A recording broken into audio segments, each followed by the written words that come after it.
जी अस्सलाम वालेकुम नाजरीन, उम्मीद आप खैरियत से होंगे। नाजरीन, आपको पता है जैसे मैं ये फ़ोकस के ऊपर एक सीरीज़ ऑफ वीडियोस बना रहा था, तो मैंने पहले आपने वीडियोस देखी होंगी कि फ़ोकस क्या है, उसका फ़ायदा क्या है। उसके ऊपर मैंने 3 अप्रोचेज़ आपसे ये भी डिस्कस किए हैं कि 3 कौन सी अप्रोचेज़ हैं जिससे आप फ़ोकस बढ़ा सकते हैं। उसमें मैंने आपको सेंसरी डेप्रिवेशन अप्रोच इस्तेमाल करना सिखाया।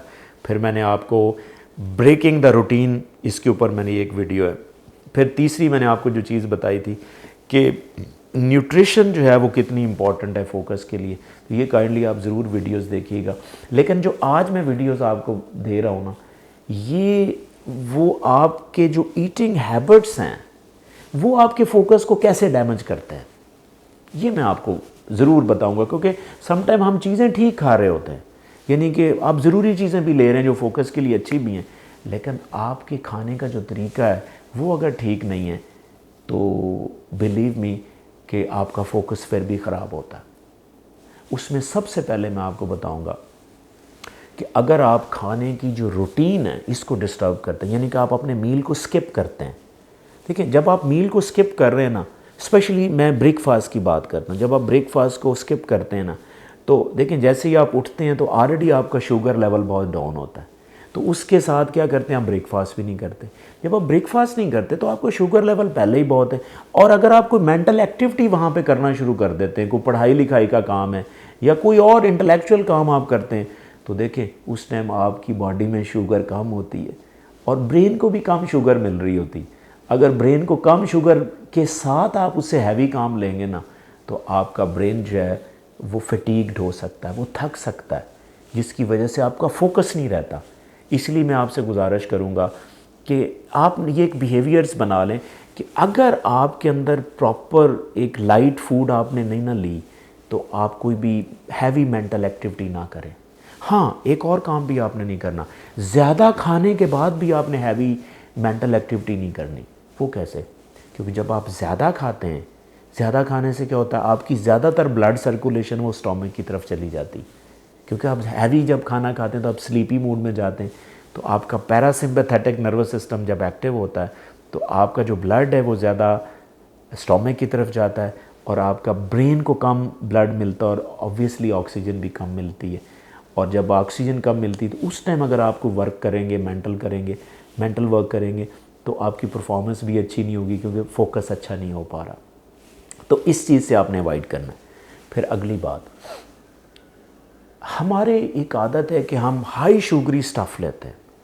देखें again, high sugar is really lethal for the focus. देखें जब आप हाई शुगरी स्टफ़ लेते हैं तो स्पेशली वो शुगर जो सिंथेटिक शुगर है, जो मार्केट से बनी हुई शुगर से जो भी आप चीज़ें खाते हैं, आप कोई मिठाई खा रहे हैं, कोई और मीठी चीज़ खा रहे हैं, उससे क्या होता है कि आपका जल्दी ग्लूकोज लेवल अप होता है और जल्दी ही वो क्रैश कर जाता है। क्योंकि ग्लूकोज जो सिंपल होता है ना, सिंपल जो शुगर्स होती है वो जल्दी ब्रेकअप होती हैं। जल्दी जब ब्रेकअप होती तो फिर आपको भूख लगती, तो फिर आप, यानी कि ये आपका बैलेंस चलता रहता है, तो उस वजह से आपका ना फोकस डिस्टर्ब रहता है क्योंकि आप क्रैश कर जाते हैं। ठीक है। और तीसरा बिहेवियर मैंने पहले भी बताया कि ओवर ईटिंग के ऊपर आपने जो है वो उससे मोहतात रहना, क्योंकि ओवर ईटिंग के बाद क्या होता है कि आपका जो ब्लड सर्कुलेशन है वो ज़्यादा स्टोमक की तरफ जाता है और ब्रेन डिप्राइव हो रहा होता है ऑक्सीजन से। और ठीक है, स्पेशली मैं आपको थोड़ी सी टाइमिंग बता दूं कि अगर वो बच्चे जो खाना खाने के बाद फ़ौरन बैठ जाते हैं पढ़ाई के लिए, ये उनके लिए इंतहाई लीथल बिहेवियर है। कि अक्सर आपने देखा होगा ऐसे बच्चे आपको शिकायत ज़रूर करेंगे कि मैं इतना पढ़ता हूँ लेकिन मुझे याद नहीं होता। द रीज़न इज़ दैट कि आपका जो टाइमिंग है वो ठीक नहीं, आपका बिहेवियर जो है वो ठीक नहीं है। तो मैं आपसे यहाँ पे 2 गुजारिशात करता चलूँ कि अगर आप लाइट हल्का खाना खाते हैं तो कम से कम आप 2 घंटे ना पढ़ें, और अगर आप हैवी मील खाते हैं तो 3 घंटे तक आप ना पढ़ें। लाइट मील में क्या है कि लाइक आपने हल्के से राइस लिए हैं, बॉयल राइस हैं, दाल वाल है, तो ये लाइट में आ रहा है। लेकिन अगर आपने कोई बीफ लिया, कोई हैवी पराठा या इस तरह की चीज़ें आपने खाई हैं, मटन के साथ आपने कोई चीज़ ली, तो ये हैवी मील में आता है। ये 2-2.5 घंटे से पहले आप, उसके बाद ही आप कोई इंटेलेक्चुअल काम करें। अदरवाइज़ हाँ, कभी कभी आप ऑब्वियसली अगर करना पड़ जाता है, लेकिन ये रूटीन ना बनाएं। रूटीन बनाएंगे तो आपकी जो मेंटल कैपेसिटी है या कॉग्निशन या फोकस, उसके लिए अच्छा नहीं। फिर एक और बात, अपने आप को हाइड्रेट रखें, यानी कि पानी का जो लेवल है ना आपकी बॉडी में वो बड़ा मुनासिब होना चाहिए हर टाइम जब भी आपको काम कर रहे हैं। क्योंकि जब आपकी बॉडी में पानी की कमी होती है ना तो आपका ओवरऑल ब्लड वॉल्यूम कम हो जाता है। जब आप ब्लड वॉल्यूम आपका कम होता है ऑब्वियसली ब्रेन को भी ब्लड कम जाता है, जिसकी वजह से अगर आप डिहाइड्रेशन के दौरान कम पानी की मौजूदगी में, कम ब्लड और ऑक्सीजन की मौजूदगी में कोई काम करेंगे ना तो आपका ब्रेन सफ़र होता है, कंप्रोमाइज़ होता है। यानी कि आप उस एनर्जी के साथ ब्रेन से काम लें जो उसको रिक्वायर्ड है। तो अपने आप को हाइड्रेट रखना ये बहुत इम्पॉर्टेंट है।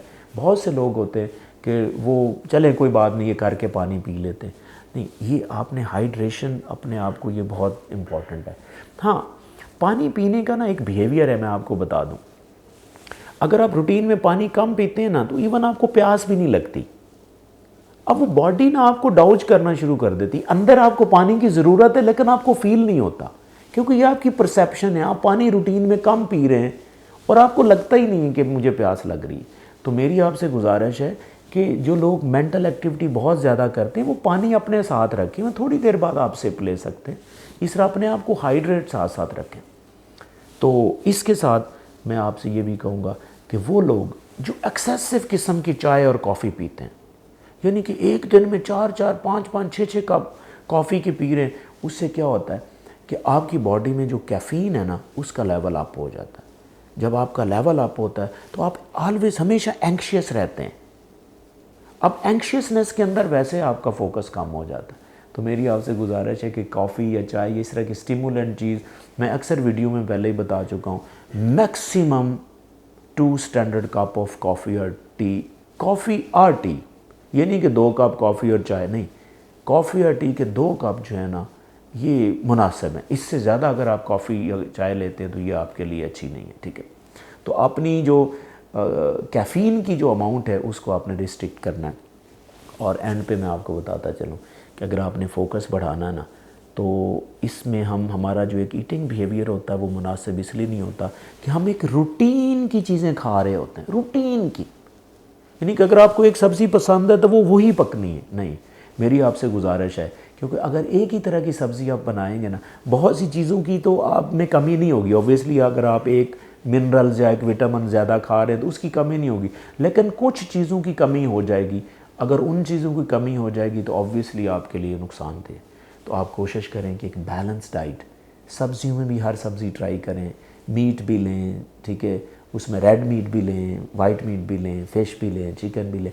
तो रूटीन में अगर आप चीज़ें खाएंगे तो आपकी बैलेंस डाइट होगी जिसमें आप वो मिनरल्स और वो विटामिन्स भी आपको मिलेंगे जो आपकी कॉग्निटिव हेल्थ के लिए अच्छे होते हैं। जैसे फ़र्ज़ करें vitamin C is really good for cognitive health, vitamin B is really, जैसे vitamin B is a neurotonic, तो ये भी आपके लिए अच्छा है। फिर जिंक बहुत अच्छा आपके लिए एज अ मिनरल, और फिर आयरन भी बहुत इंपॉर्टेंट है। तो इसी तरह अगर आप रूटीन में चेंज करके अपनी डाइट लेंगे और बैलेंस डाइट लेंगे तो ये भी आपके लिए अच्छा है, जो अक्सर लोग नहीं कर रहे होते, इसीलिए वो प्रॉब्लम फेस कर रहे होते हैं। उम्मीद है कि आपको ये सीरीज़ ऑफ जो वीडियोस हैं फोकस के ऊपर अच्छी लगी होंगी। प्लीज़ कमेंट ज़रूर किया करें अगर आपको लगता है कि किसी और टॉपिक के ऊपर आप वीडियो मेरे से चाहते हैं तो प्लीज़ ज़रूर मुझे बताएं, तो मैं ज़रूर आपके लिए इंशाल्लाह वीडियो बनाऊंगा। तो for the next video, thank you so much.